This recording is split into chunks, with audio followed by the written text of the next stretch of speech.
Years ago, I was a truck driver.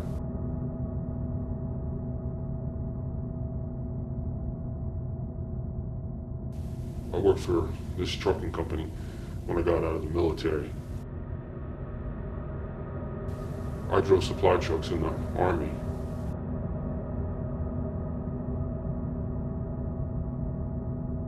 So when I got out of the Army, I just continued wanting to drive trucks.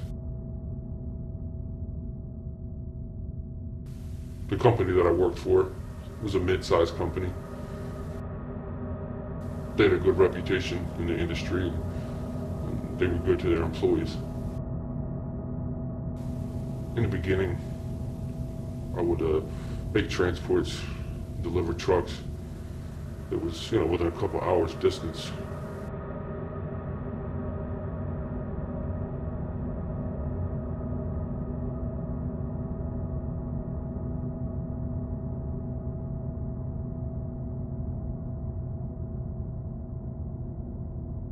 And then as time went on, as I'd been there for a little bit longer, I started making trips where I'd have to, be gone for a couple days.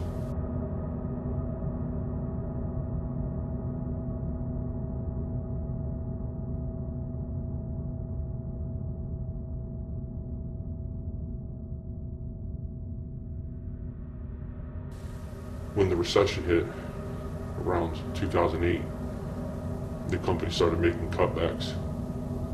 Wasn't getting as much work as I had before, and the jobs were kind of scarce. A friend of mine who worked for the same company asked me if I was interested in doing some freelance work. He explained to me that when things started to slow down at the company we worked for, he got in contact with a guy he had known years ago and started doing some work for this guy. Started driving trucks to different places. He told me it was one of those jobs where you don't ask too many questions and you always get paid in cash.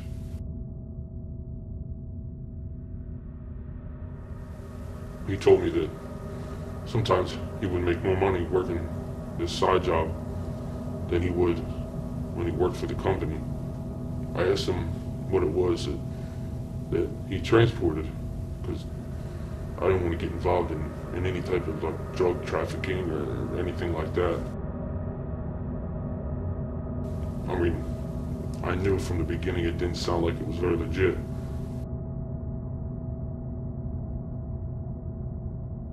But I just didn't want to get involved in any type of drug operation. I wanted no parts of that. He told me it had nothing to do with drugs. There was a lot of knockoff designer purses and jewelry, clothing, and cell phones.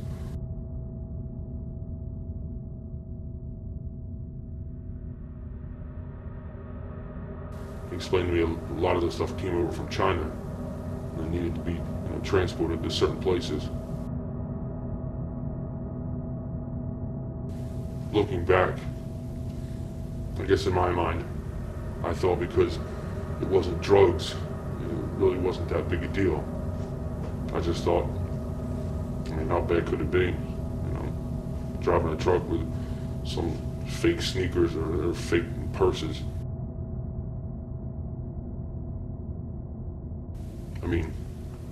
My mindset was, even if I did get caught, how much trouble could I get in for driving a truck with fake merchandise on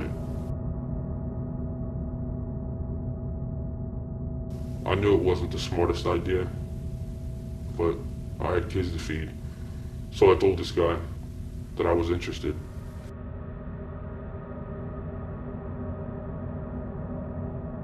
The next day, he picked me up. We drove to the shipping yard. One of those,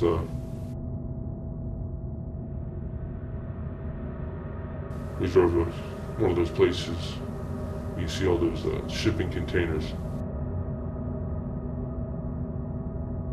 He tells me to wait in the car. He goes into this office. He's in there for a couple minutes. And he comes back out, and he's got some paperwork in his hand.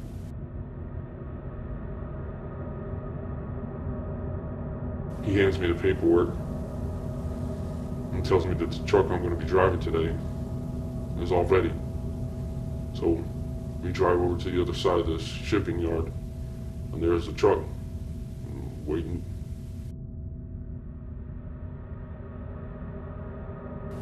The truck I'm going to be driving today.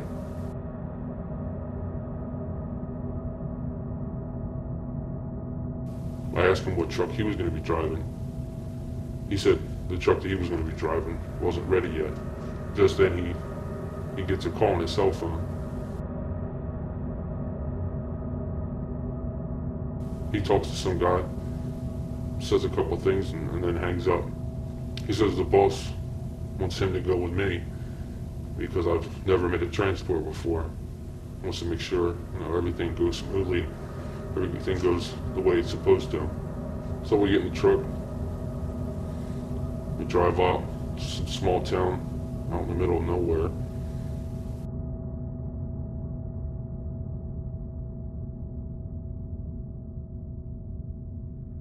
We drop off the merchandise, and we head back to the shipping yard. We get back to the shipping yard. He goes in the office, comes out with this envelope, and hands it to me. It's an envelope with some cash in it.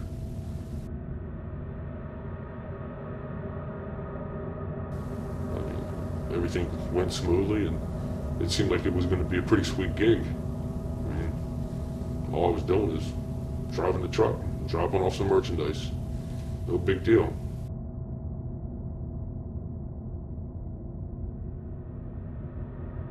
The next day, I get picked up. We head over to the shipping yard just like we had did the day before. Just like the day before, it was the same exact thing. And we pull into the shipping yard. He goes into the office. I waited in the car. He comes out after a few minutes with some paperwork. So we drive over to where the truck is. We get in the truck. I drive, and my friend, he's with me again.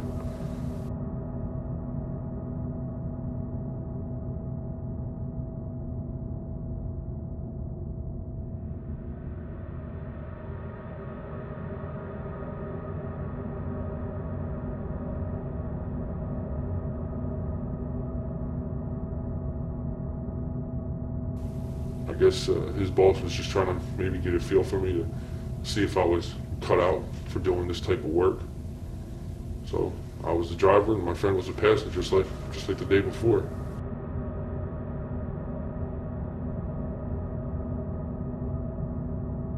The day before, everything went smoothly. There were no hiccups, there were no problems at all.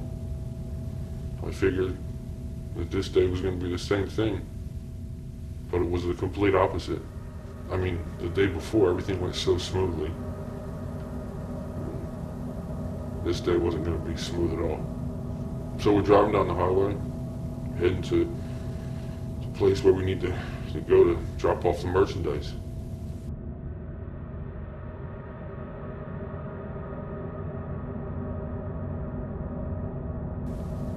I look in the side mirror. I see this SUV coming up behind us.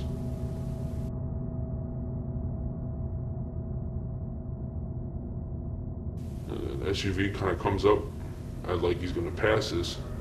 Comes up on the driver's side, but then instead of passing us, he kind of stops once he gets close to the driver's side door.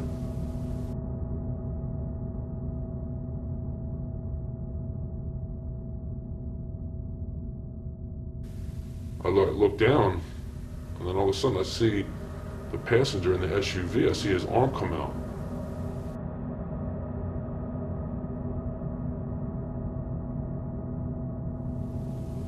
I look down and I see this guy pull out a gun. This guy's got a gun pointed out the window, and he's pointed it right at me. Before I could do anything, this guy just starts shooting at the truck.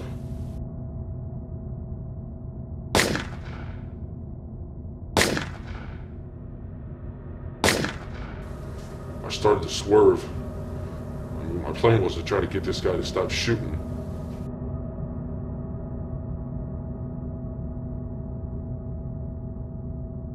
But after he fires a couple of shots, the SUV speeds up, takes off.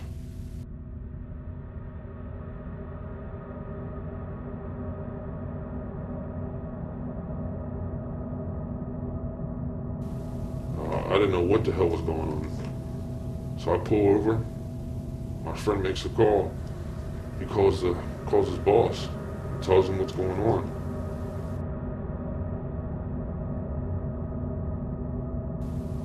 His boss tells him to finish making the drop off and we get back to the shipping yard as quick as possible.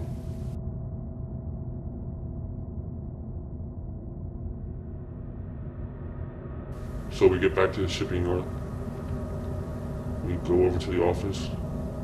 I'm waiting in the car. My friend goes into the office. I'm just sitting there thinking about what the hell just happened.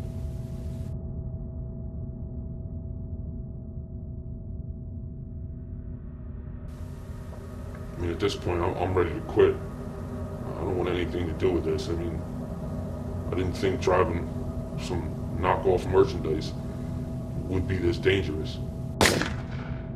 So after a few minutes go by, my friend comes back out of the office. He comes out and he's just apologizing to me. Then he explains to me that the same thing happened to him a couple weeks ago.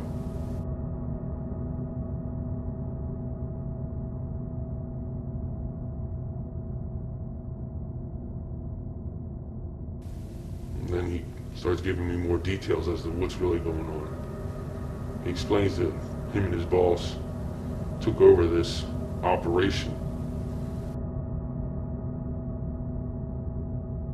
They're supplying this crime organization with knockoff merchandise.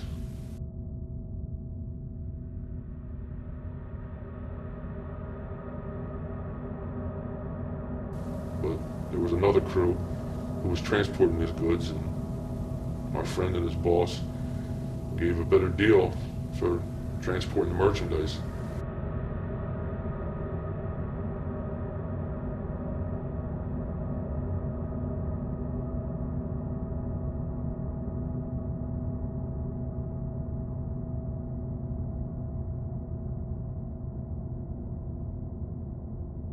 So this other crew that used to transport this merchandise kind of got cut out. So now these guys are pissed off because my friend and his boss took over transporting these goods. And now these guys are losing business. This other crew is losing business because of my friend and his boss. Now I'm wrapped up in it, so now I'm just a part of it as well. I told my friend, I was just like, listen, I don't want anything to do with any crime ring or anything like that. I mean, I can't be getting shot at. I don't want anything to do with any job that's going to possibly get me killed. My friend just explains to me that his boss is going to make sure that this never happens again.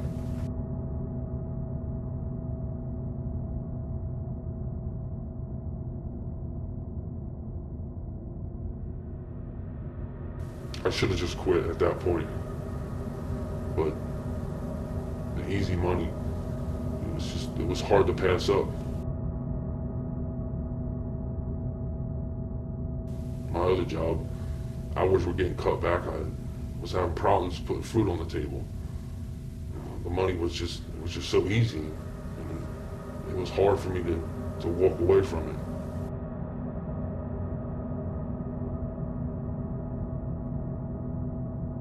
That night when I went home, I had trouble sleeping. I was laying in bed and I just kept replaying everything that happened that day. I could see the SUV pulling up, the guy with his arm out the window shooting the gun.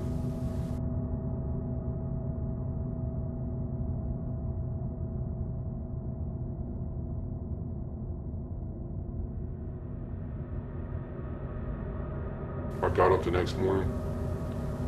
I was kind of going back and forth with what I should do. Part of me said to just keep going. And the other part of me was just saying that I should quit now. My friend was going to show up in about a half hour, 45 minutes. I had to make a decision. I had to figure out what I was going to do. Something was telling me not to go. Something was telling me to stay home. It's that little voice in your head, a voice of reason. But I just couldn't pass up that money. My friend showed up, got in the car, and we headed to the shipping yard again. As we're driving down the highway, we're heading toward the shipping yard. My friend gets a call on his cell phone. He's talking to some guy. I can tell that someone's trying to explain to him where he can find somebody.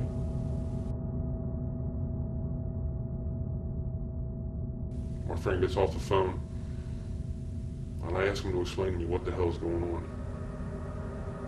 And then he kind of goes into more detail about how he and his boss cut into this other crew's business.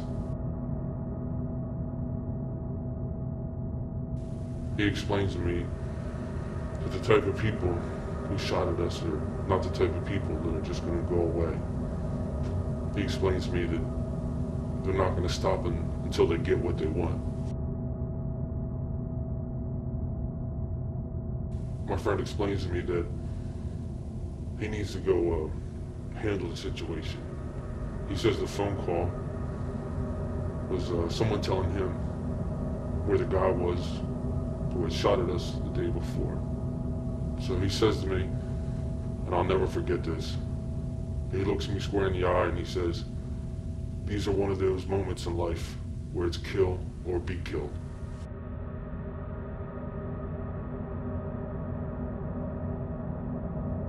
I know exactly what he was going to do, and I didn't want anything to do with that. All the money in the world isn't worth getting wrapped up in something like that. I asked him to take me back home. He said he understood, so he drove me back home. My friend dropped me off at home, and that was the last time I ever saw him. I never worked that job again. A couple months later, I got word that my friend had been arrested for murder.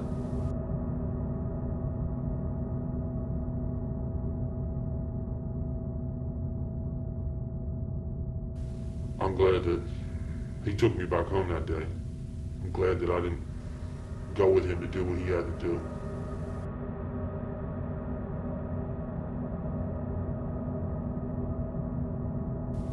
But looking back, I never should have gotten wrapped up in something like that. That day he came to pick me up, I should have just told him that I didn't want to do that anymore.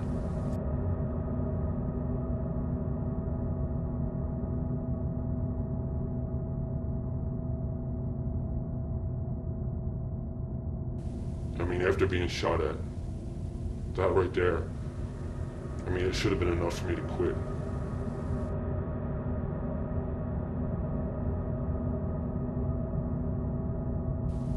But I just saw how easy that money was.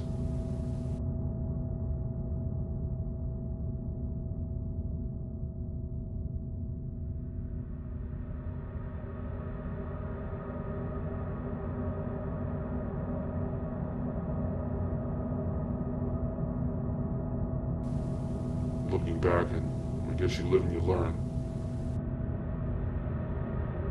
But it was stupid of me for even being a part of it from the beginning, especially after being shot at. I should have quit that day. I can still to this day hear my friend saying, it's one of those moments where it's kill or be killed.